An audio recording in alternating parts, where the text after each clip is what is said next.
Hi everyone, this is Caroline from Santa Clarita Public Library here today to talk to you about the book, The Call of the Wild. I love this classic. This is a great book and pretty short, easy to read.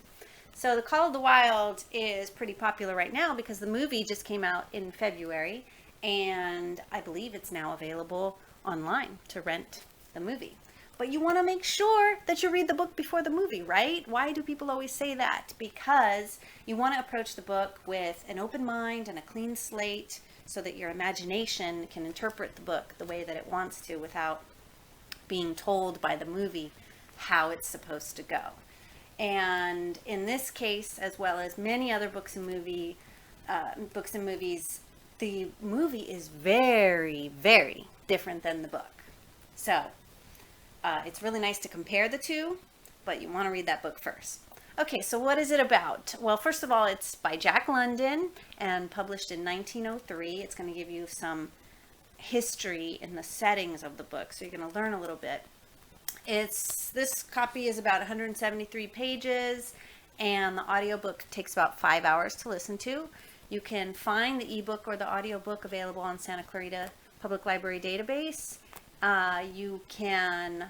It's in the public domain, which means it's free, so you can just read it HTML on your screen from Gutenberg.org. So that's good. So the story goes like this. The main character, this big dog here, is Buck. It's all about Buck. It's told in third person, but you really get to experience the plot and everything that happens through the eyes of Buck, but in third person.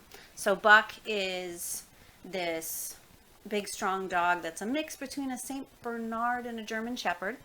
And because he's big and strong, he goes from this nice, easy, delightful lifestyle to be taken into the hands of many other people, not very good people, well, I don't want to spoil it, but he's going to move places and there's a business involved and we go up north towards Alaska. He's going to be a sled dog, but I think that's all I should say there.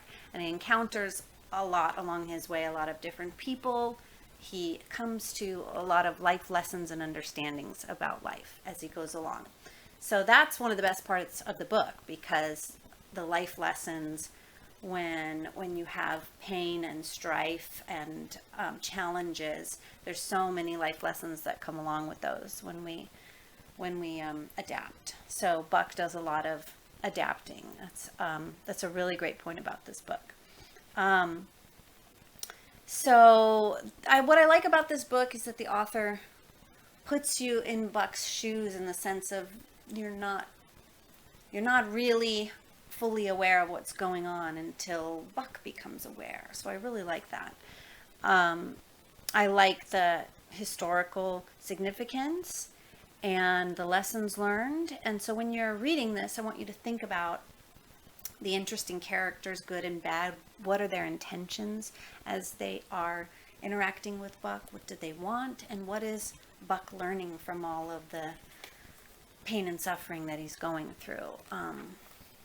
So it has great vocabulary too. So if you want to keep a post-it in your book and write down some of the new words that you've learned, that's a really good idea. It sounds cheesy, but it's a great thing to do, is learn some words along the way. So let me read you a really good line before we end this. Buck's first day on the beach was like a nightmare. Every hour was filled with shock and surprise. He had been suddenly jerked from the heart of civilization and flung into the heart of things primordial.